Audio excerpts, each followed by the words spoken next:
Hello,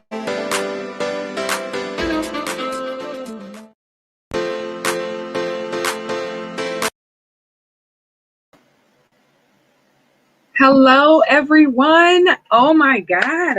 Thank you so much for joining me this morning or watching this recording. If you are watching this recording later on. So I'm not going to waste a lot of time. I'm going to get straight to it. Okay.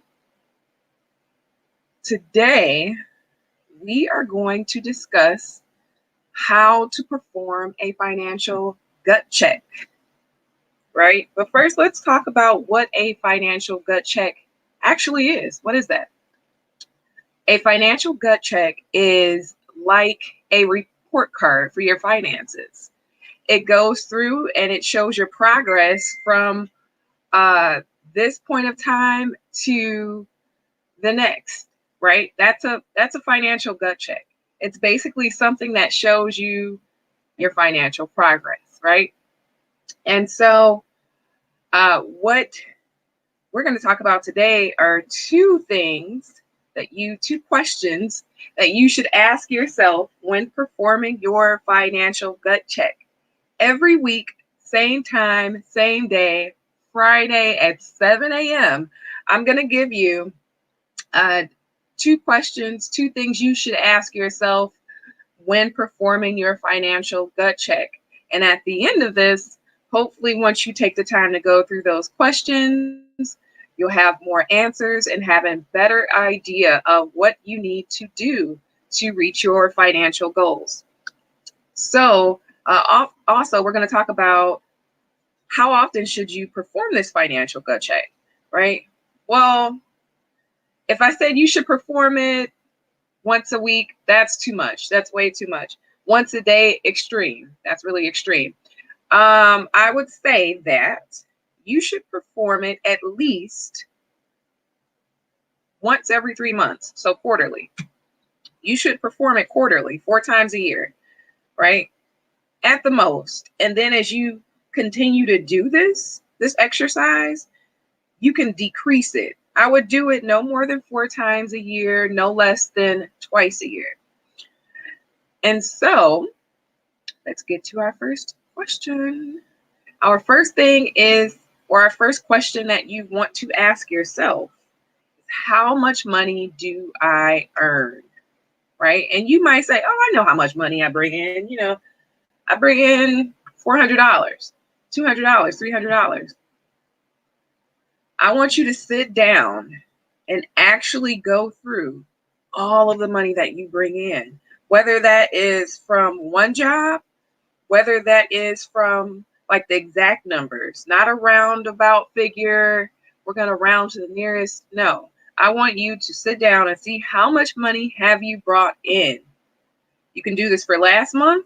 You can do this for the last year. You can do this for last week or the last 2 weeks. I want you to sit down and look at how much money you actually have coming in. Is that money that's coming in from friends and family? Maybe people who owe you. Is that money that's coming in from a side gig? Maybe you have something that you're doing in addition to your business and you didn't factor that in. Maybe you're babysitting part-time or doing hair or catering or whatever it is that you do in addition to your job. If that option is for you, I want you to sit down and tally up everything that you have coming in. If it's alimony, if it's child support, if it's earnings from a lawsuit, whatever money that you have coming in, get it? Whatever money that you have coming in, let's see how much that actually is. Okay? So once you do that, write it down. I don't expect you to do it while we're on this video, but I do expect you to do it at some point, right? And actually write it down so you can keep track. It's all going to come together and add up and make sense later. So the second question is, how much money do you spend? Ooh. How much money do you spend? Do you get your paycheck, pay your bills, and then go shopping or go thrifting or go spend it on entertainment? or, spend it on whatever it is you like to spend it on, wine, cigarettes, lottery, whatever. How much money do you spend? We need to know. You need to know.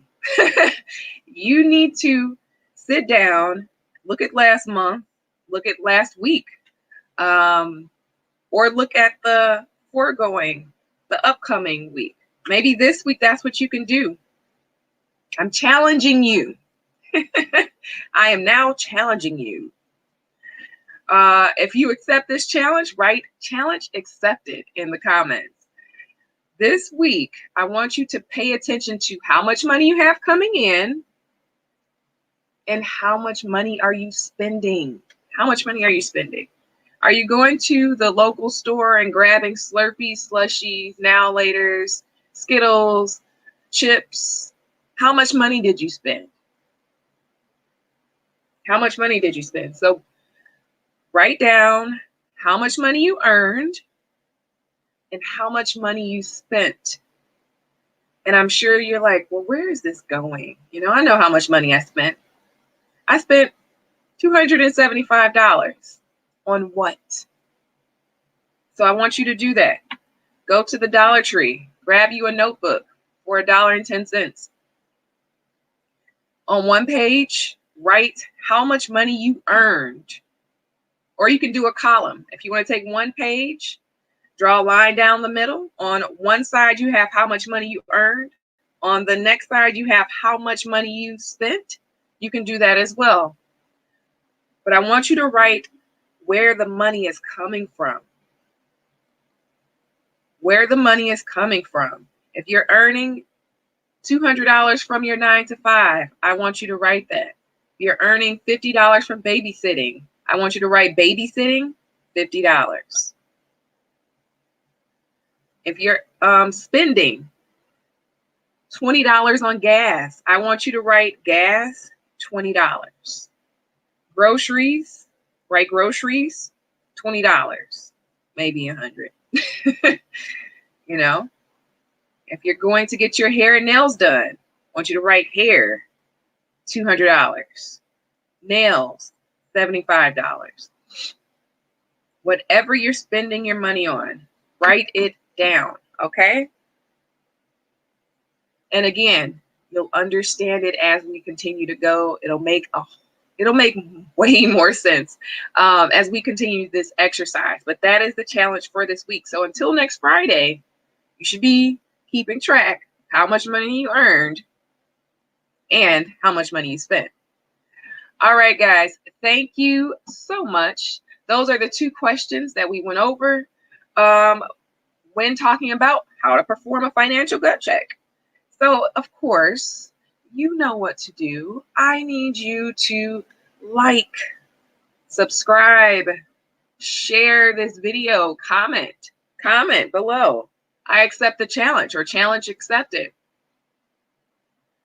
All right, you guys. Thank you so much, so much for tuning in today.